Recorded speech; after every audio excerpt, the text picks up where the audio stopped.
in our serial killers class, we read a book called Mindhunter. Now, Mindhunter is a book published in 1995, and it follows the story of former FBI agent John Douglas. And this book kind of starts off talking about his upbringing, his training, some of his various jobs, but the main thing it focuses on is John's work in the behavioral science unit at the FBI Academy in Quantico, Virginia.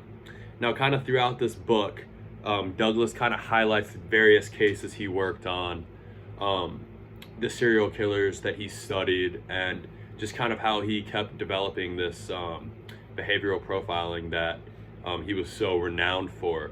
And so kind of some serial killers that he worked on, Ed Kemper was one of them, David Berkowitz, who's the son of Sam, the BTK Strangler, and David Carpenter, Robert Hansen, and the I-40 Killer, among many others. These are just some of the more notable names that he either worked on their case or interviewed them through a series of prison interviews to gain some data. Now, when Douglas was kind of doing his behavioral profiling, he was able to create an insanely accurate profile that almost just fit these killers to an exact T. He would look at their he would analyze their race, killer's age, employment, their basically any kind of marital status, drug or alcohol use, any kind of criminal history, their societal factors like whether they're lonely, social, stuff like that, and then what kind of killer he is just by looking at a crime scene and analyzing it. And kind of like I said, when the killer was eventually caught, they would fit this profile that Douglas created with almost no variability. So a few things caught my eye when reading this book. I kind of highlighted them down. I wrote it in my notes app on my phone, just kind of the page numbers and some of the important quotes. The first thing was in chapter 3, titled "Betting on Raindrops," and this was an earlier case in Douglas's career where he was working on like a gambling scheme that people were going, and he had an offender in his car, and he said something that really like connected with me. It said, "You can arrest all of us today, John. It won't make a bit of difference." Then he followed it by saying, "You can't stop us, John. No matter what you do, it's what we are." And in my opinion, this was one of the most important quotes in the book. It signified to Douglas as well as the reader that the perpetrators commit these crimes in the way that they do because it's simply what they are and it's what they do to function.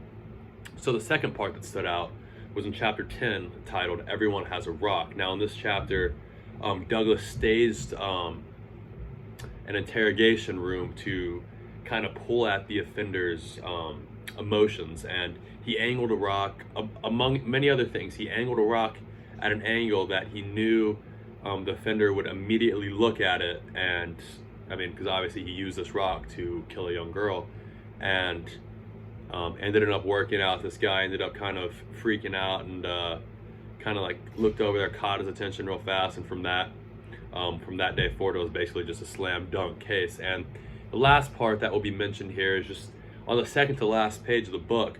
Douglas believes that for crime to decrease, family members, friends, and associates need to just stop tolerating it. I thought that's important because, that's just kind of, it's the truth. People just need to stop tolerating it. And secondly, Douglas also said that it is absurd to state that an offender does not understand right and wrong because they're only a young teen.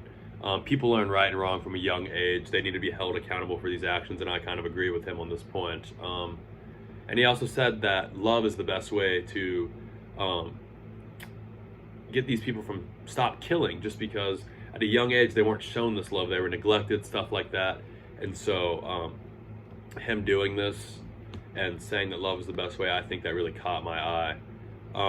So some other things that were important is that I believe that serial killers like Wayne Bertram Williams might have been caught, or might not have been caught rather, if it was not for behavioral profiling, just because there were some things that didn't point to the actual profile that Douglas did. But when he did get it, it really fit, and they were able to catch this guy because that's who they were looking for. And they noted that he would be a police buff, and that he would like mimic any police aspects. And without this, Douglas would not have believed that he was going to be dumping bodies in the river, and like it just kind of connected with him out of nowhere that he was going to start dumping bodies in the river. So I feel like without behavioral profiling, stuff like that would not have happened. And I also believe that this profiling has helped prosecute cases in many ways, especially when it comes to the signature of an offender. Now, the signature refers to something the offender has to do in order to fulfill themselves during the crime. And in the case of Stephen Pennell, the prosecution was able to use this to their advantage because Douglas was able to prove to the jury that all these killings and crimes were committed by the same person because of his signature. So a couple theories demonstrated in Mindhunter before I wrap up is Merton's strand theory was the first one I saw, and I believe the Unabomber was the perfect example. He was a loner who didn't trust people, and he was just isolated, and when you become isolated and stuff like that, strand's going to follow as a result. And I also believe that self-control theory was also demonstrated, and this was demonstrated through Ed Kemper. Kemper did have a very abusive mother, and according to this theory, a major cause of low self-control is poor child rearing. And so he ended up murdering 8 people, and along with this, Kemper himself does believe that he should not be allowed out of prison, as he knows he will kill people again.